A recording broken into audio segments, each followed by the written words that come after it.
सोचिए शाम के वक्त दो भाई सुमित और मोहन गोलगप्पे खाते हैं, एक नॉर्मल इंडियन फैमिली की तरह। लेकिन उसी रात उनके घर का माहौल बदल जाता है। दोनों के पेट में इतनी तेज दर्द होता है कि उन्हें हॉस्पिटल ले जाना पड़ता है और वहां डॉक्टर उन्हें बचा भी नहीं पाते। अभी तक पुलिस को ये नहीं पता लग पाया है कि उनकी डेथ का एक्चुअल रीज़न क्या था, गोलगप्पे या फिर कुछ और। लेकिन यहाँ पर जो चीज़ क्लियर है वो ये है कि इंडियन स्ट्रीट फूड की कंडीशन हमारी सोच से भी ज़्यादा ख़राब हो चुकी है।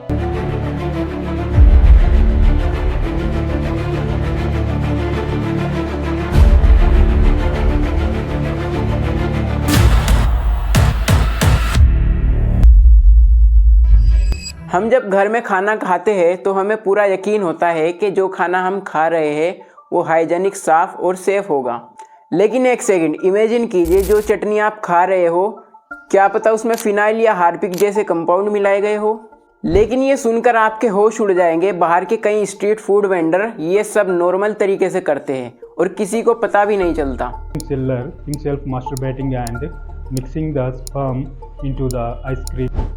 इंडिया में FSSAI के अकॉर्डिंग हर साल 4.2 लाख से भी ज़्यादा इंडियन अनहाइजेनिक फूड खाने की वजह से अपनी जान दे देते हैं। जी हाँ, सही सुना आपने, 4 लाख से भी ज़्यादा डेथ। और पूरे वर्ल्ड में अनहाइजेनिक खाने से मरने वाले लोगों में इंडिया दूसरे नंबर पर आता है, चाइना के बाद। कोलकाता में एक कचौरी की दुकान है लालू छंगानी के नाम से, और वो इसलिए फेमस नहीं है कि उसकी कचौरी मशहूर है, बल्कि इसलिए फेमस है क्योंकि वो लोगों को गाली देता है। इसी वजह से लोग दूर दूर से आते हैं और उसकी वीडियो बनाते हैं और वही अनहाइजेनिक तरीके से बनाई गई कचौरी बड़े शौक से खाते हैं। अभी कुछ टाइम पहले ही एक मैक्सिकन व्लॉगर भी यहाँ आया था, उसने यहाँ से कचौरी खाई और वो तुरंत हॉस्पिटल पहुँच गया। कोलकाता में जब स्ट्रीट फूड स्टॉल से 255 सैंपल कलेक्ट किए गए और उन सैंपल्स में 20% से भी ज़्यादा हार्मफुल केमिकल्स मिले हुए थे।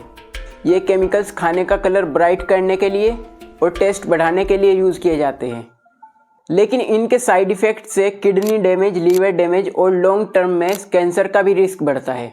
पानीपुरी इंडिया का सबसे फेमस स्ट्रीट फूड माना जाता है, लेकिन कर्नाटका में जब 260 सैंपल्स कलेक्ट किए गए तो उनमें से 80 से भी ज़्यादा सैंपल्स ऐसे निकले जो सेहत के लिए बहुत ही ज़्यादा हार्मफुल थे। इनमें ऐसे कंटेमिनेशन पाए गए जो अस्थमा, स्किन एलर्जी और लॉन्ग टर्म में बच्चों में ग्रोथ इशू का कारण बन सकते थे। लेकिन अब तो नई बीमारी मार्केट में आ चुकी है, ये देखिए। भैया ने डाले इसमें ओरियो क्रश करके।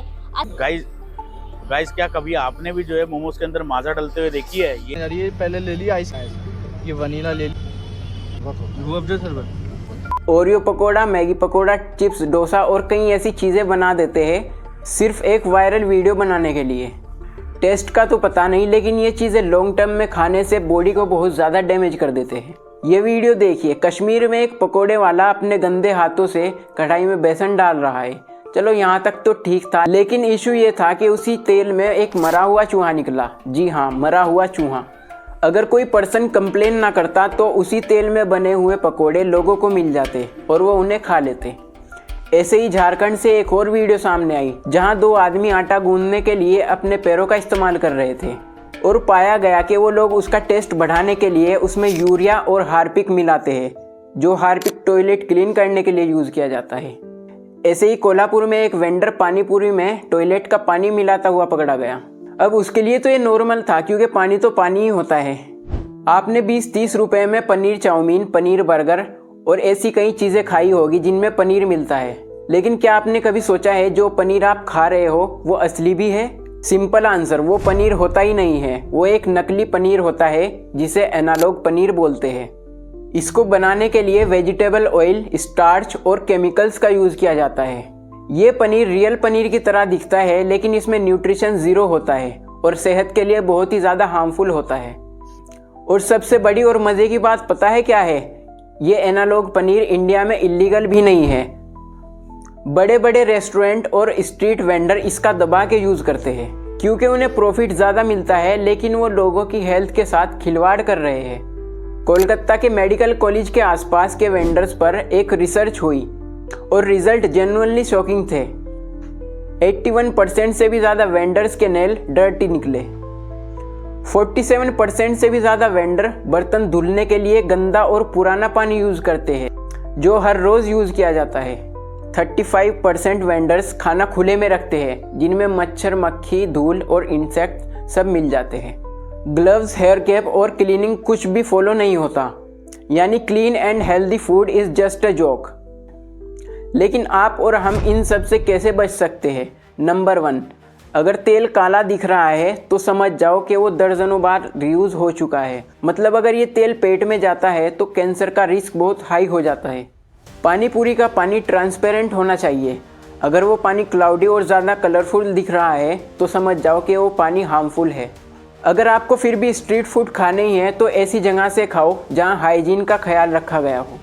एटलीस्ट ग्लव्स, हेयर कैप और खाने को ढका हुआ तो होना ही चाहिए। ऑनलाइन फूड वहीं से ऑर्डर करो जहां आप पहले जा चुके हो और आपको पता हो वहां का किचन क्लीन हो। घर में हर चीज़ हर 6 महीने में रिप्लेस करें। मसाले, सॉसेज और पैकेट कई बार एक्सपायर होने के बावजूद भी लोग उन्हें यूज़ करते रहते हैं। एडवाइस है कि हर ऑयल को हर 6 महीने रोटेट कर लेना चाहिए, क्योंकि हर ऑयल में कुछ खामी है। किसी भी ब्रांड पर ब्लाइंडली ट्रस्ट मत करो। बड़ी बड़ी कंपनीज भी अपने प्रॉफिट के चक्कर में आपकी हेल्थ को रिस्क में डाल सकती है। हेल्दी फूड कोई लग्जरी नहीं है, ये एक बेसिक राइट है। लेकिन जब तक हम खुद अवेयर नहीं होंगे तब तक हमारी हेल्थ का हाल बुरा होता रहेगा। अगर हम स्लाइटली अवेयर हो जाए तो थाउजेंड्स ऑफ लाइफ सेव हो सकती है। सेफ रहिए और सोच समझ कर खाइए।